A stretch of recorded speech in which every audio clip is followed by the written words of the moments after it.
Hi, welcome to Self-Sufficient Urban Gardening. Today I'm going to show you how I built this amazing swing for my garden in my backyard. Just from the scrap metal that we found over there from our neighbor. They were getting rid of the frame, but there was nothing here. So let me show you how I built this, which my family is now enjoying. Welcome to Self-Sufficient Urban Gardening.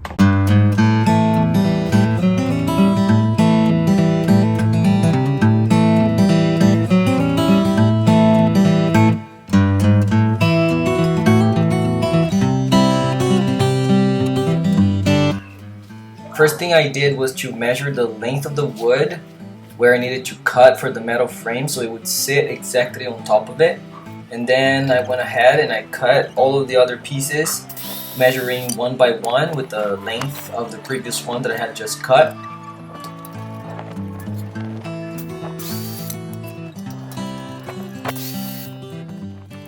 Then we measured the pieces of wood that would go across on the shorter side of the metal frame. We marked where I needed to cut, and then I went ahead and I cut each one of those pieces too. In order to give it a rustic look to the bench, I decided to stain each one of the wood pieces with wood stain that is oil based. So first I decided to sand each one of them so that the stain would go nicely on top.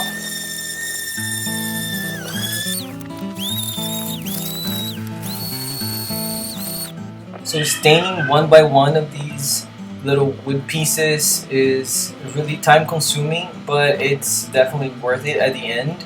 It will protect your wood against weather, rain, the sun, and insects and other things. So it is time consuming and boring, but it is necessary and very good in the long run.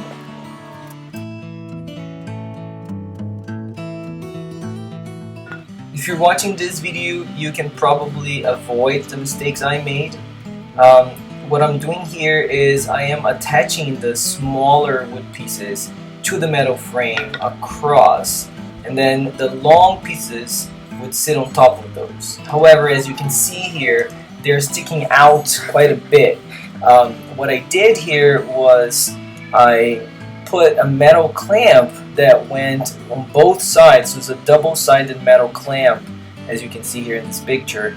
And by attaching that, the wood pieces in that way, they were, one side had to stick out from the metal frame so that I could attach the other side.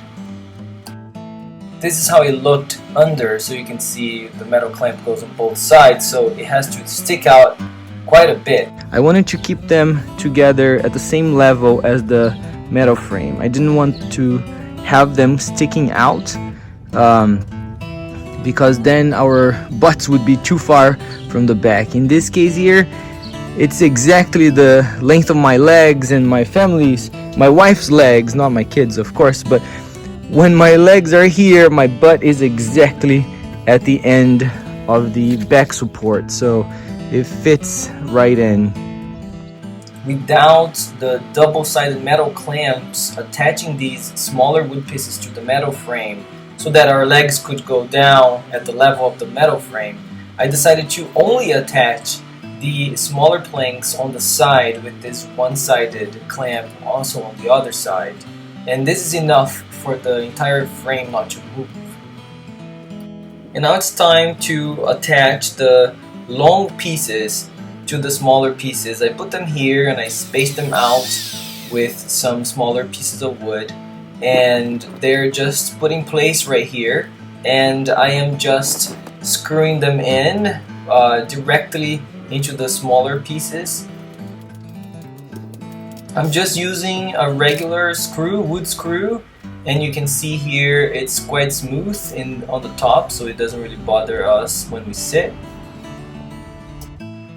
After drilling all the holes and screwing all the other screws, here is how it looks at the end. And the first test to see if the wood frame would be enough to support me. And yeah, looks pretty strong so far. Next step is to decide what to do with the back support. I decided to put the same types of wood as you can see here, and I only have 4 of them going across, and then the long pieces will sit on top of them and will be screwed to them. So I just have to find some spacing, put the spacers there and screw them in, and a way to attach those 4 pieces that go up to the metal frame themselves. So what I decided to do is to put the double-sided metal clamp also on those pieces of wood to attach them to the metal frame for the back support. I have these that are attached to the metal frame with the clamps, but this is a 2-sided one.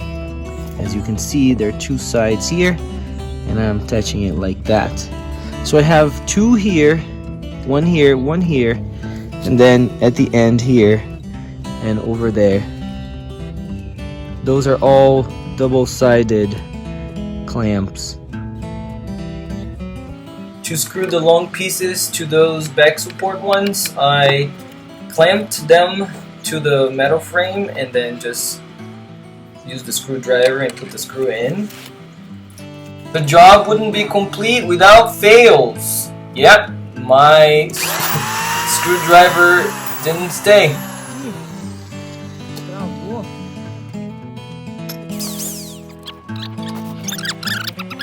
So here's what I did to have the screws go in all the way and not stick out to hurt our butts or our backs. So I used a screw bit that was larger than the bit that I used for the screw itself. So when I drill only the top like this, a little bit larger than the actual screw, the head of the screw will go inside the hole.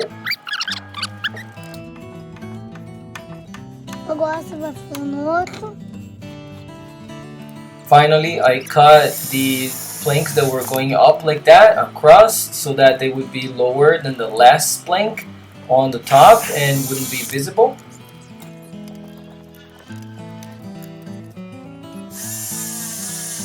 At the end of the day, the wood is only attached to the metal frame in a couple of places. One of them is under here. So there's this metal clamp. It's a half clamp, as you can see, attached with 1 screw right here. And I have the same thing on the other side, right here. Another one attached also to the bottom, so this prevents the bench from moving side to side. And then on the other side, on the back, I have these that are attached to the metal frame with the clamps, but this is a 2-sided one. As you can see, there are 2 sides here, and I'm attaching it like that. So I have 2 here, 1 here, 1 here, and then at the end here and over there. Those are all double-sided clamps. In the bottom here, these guys are also attached to the metal frame. So you can see these are the wood that go from the back to the front to support the bench itself. And each one of these is attached to the bottom like this, also with a double clamp. And I have that for each one of them like that. And these I put here because these ones that support the back, these pieces of wood that support the back, they're not attached to the bottom wood here. So I put these here because they will prevent them from moving this way. Although it wasn't really necessary because these guys are at an angle. So because they're at an angle, they hit the one here in the bottom and they stop right there. But I put this, each one, especially the ones that are holding the ones from the back, so they're gonna hold them so that they don't go back like that, just to support our backs. And the long wood planks here are attached to the bottom ones only with a little screw, which I made it flat so it doesn't really bother us when we sit. And you can see I have one for each one of these. Again, these are attached with one little screw also kind of inside so it doesn't bother us, but it goes all the way, each one of them like that, and also here in the front. But as you can see, I only have the screws on the first plank here, while the others are all free of screws. And the reason is that these guys here are supporting all the wood planks here. So this guy is not really attached to the bottom one, but it's not gonna move because it's attached right here, and the structure itself is attached to the metal frame, so it won't move back and forth. This guy here is just gonna stay where it is, and same for all the other ones. And also the ones on the back, you can see they're not even attached to the back wood frame there. You can see that this bench has 5 planks here on the bottom, 1 2 3 4 5, and on the back support I have 1 2 3 4 5 6. And the reason why I had to put the 6th one is because the support here in the back has the metal clamps here, double-sided, and the screw that goes here was going outside over the 5th one. So if you look at a regular bench, it would be a 5x5 structure, but I had to put a 6th one here on top just to cover the screw here that would be sticking out in the front. But this looks good the way it is, and it actually gives some head support for the kids. And here we are, enjoying our new bench. Thanks for watching, and enjoy your garden.